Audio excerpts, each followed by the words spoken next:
ሚም ፊደል ዓለም ላይ ከሚገኙ አብዛኛዎቹ ምናልባችም ሁሉም ቋንቋዎች ላይ የምናገኛት ፊደል ስትሆን ለማንበብም በጣም ቀላል የሆነች ፊደል ናት። ቁርአን ላይም ሐረካ ተቀምጦባት ማለትም ፈትሐ ወይም ከስራ ወይም ضማ ተቀምጦባት ካገኘናት ምንም የተለየ የአነባብ ህግ የማትጠይቅ ሲሆን እንደ ማንኛውም ፊደል ቀለል አድርገን እናነባታለን። ለምሳሌ ولا يأبى كاتب أن يكتب كما علمه الله يحسبهم الجاهل أغنياء من التعفف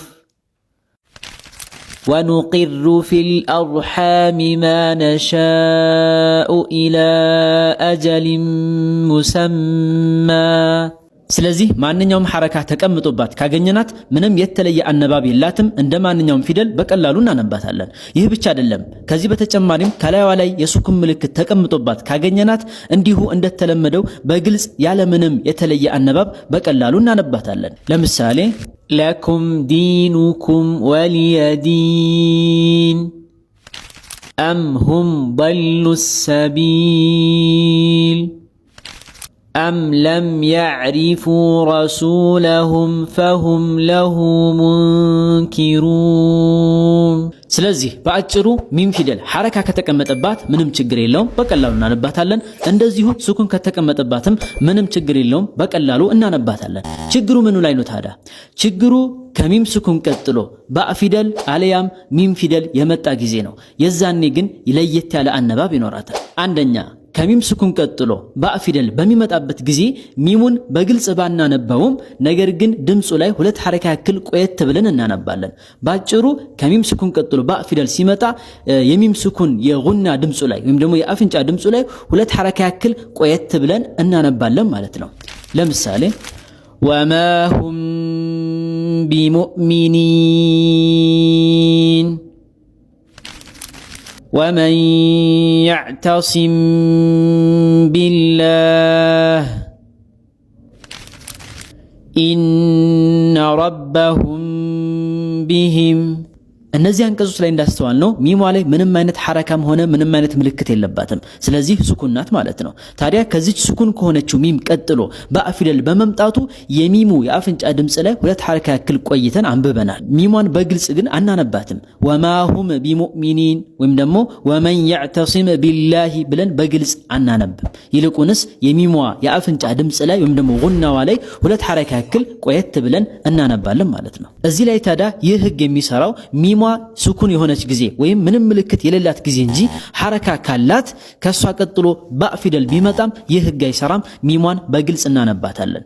ለምሳሌ لا طاقة لنا اليوم بجالوت وجنوده يدعون إلى كتاب الله ليحكم بينهم እነዚህ አንቀጾች ላይ እንዳስተዋል ነው ከሚም ፊደል ቀጥሎ ባእ ፊደል ቢመጣም ሚሟ ራሷ ሐረካ ያላት በመሆኑ ምንም የተለየ አነባብ አይኖራትም። ሚሟን በግልጽ እናነባታለን።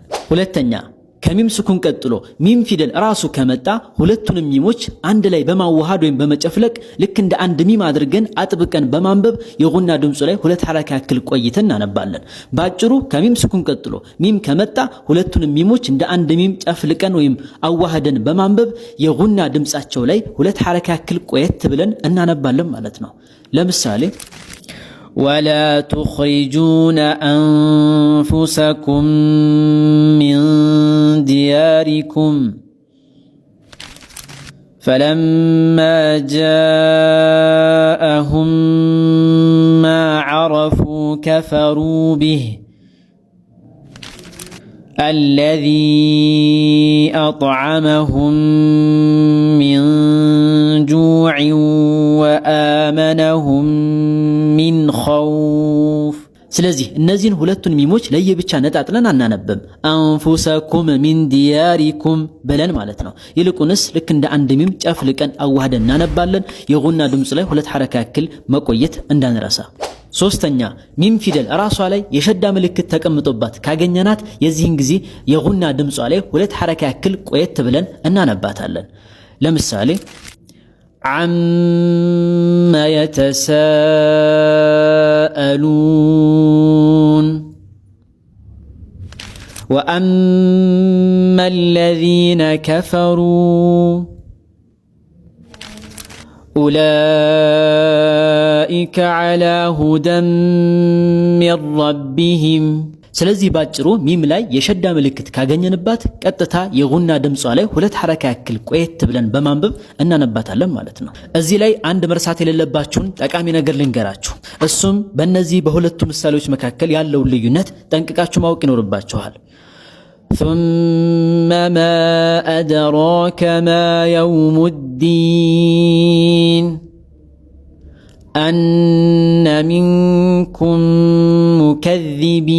مكذبين።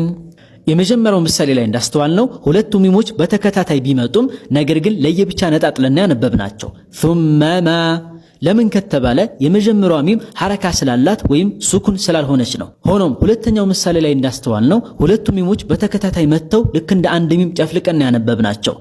አነ ሚንኩም ሙከዚቢን ለምን ከተባለ የመጀመሪያው ሚም ሐረካ ስለሌላት ወይም ደግሞ ሱኩን ሆና ስለመጣች ነው። ስለዚህ የመጀመሪያው ላይ በኢዝሃር ነው የምናነበው፣ በግልጽ ሁለቱንም ለየብቻ ነጣጥለን እናነባለን። ሁለተኛው ላይ ደግሞ በኢድጋም ወይም ልክ እንደ አንድ ፊደል ጨፍልቀን አዋሃደን ጉና አድርገን እናነባለን ማለት ነው። ተጨማሪ ምሳሌ እንመልከት።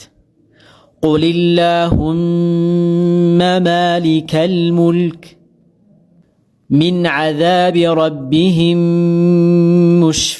ሙሽፊቁን።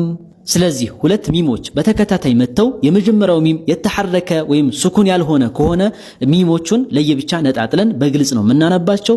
ሆኖም ሁለት ሚሞች በተከታታይ መጥተው የመጀመሪያው ሚም ሱኩን ከሆነ ግን ጨፍልቀን ወይም ደግሞ ኢድጋም አድርገን በጉና እናነባለን ማለት ነው። እስኪ ሁለቱንም የአነባብ አይነት የያዘ አንቀጽ እንመልከት። فإنا خلقناكم من تراب ثم من نطفة ثم من علقة ثم من مضغة። ስለዚህ እዚህም አንቀጽ ላይ እንዳስተዋልነው የመጀመሪያዎቹ ሁለቱ ሚሞች በተከታታይ መጥተው ጨፍልቀን አንብበናቸዋል። ምክንያቱም የመጀመሪያው ሚም ሱኩን ስለሆነ ማለት ነው። ቀሪዎቹ ሁለት ሆነው የመጡት ሚሞች ላይ ግን ለየብቻ ነው ያነበብናቸው፣ ምክንያቱም የመጀመሪያው ሚም የተሐረከ ስለሆነ ማለት ነው። በጥቅሉ ሚም ፊደል ሐረካ ካለው አሊያም ከላዩ ላይ የሱኩን ምልክት ከተቀመጠበት ያለምንም የተለየ አነባብ እንደማንኛውም ፊደል በግልጽ እናነባዋለን ማለት ነው። ሆኖም ከሚም ሱኩን ቀጥሎ ባእ ፊደል ከመጣ አሊያም ራሱ ሚም ፊደል ከመጣ አሊያም ደግሞ ሚሙ ራሱ ላይ የሸዳ ምልክት ተቀምጦበት ካገኘን የጉና ድምጹ ላይ ወይም የአፍንጫ ድምጹ ላይ ሁለት ሐረካ ያክል ቆየት ብለን አንብበን ወደ ቀጣዩ ፊደል እናልፋለን ማለት ነው። በስተመጨረሻም የዛሬው ትምህርት ገብቷችሁ ከሆነ እዚህ አንቀጽ ላይ የሚገኙት አምስቱ ሚሞች እንዴት እንደዚህ ሊነበቡ እንደቻሉ ኮሜንት ላይ አስፍሩልኝ። ወዐላ ኡመሚን ሚመን መዐክ።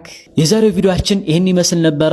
በዛሬው ቪዲዮአችን አዲስ ነገር እንዳገኛችሁበትና እንደተጠቀማችሁበት ተስፋ አድርጋለሁ። እንደዛ ከሆነ ደግሞ ለበርካታ ወንድምና እህቶች እንዲዳረስ ቪዲዮውን ላይክ እና ሼር በማድረግ እናንተም የአጅሩ ተካፋይ መሆን ትችላላችሁ።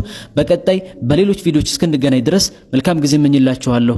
ወሰላሙ አለይኩም።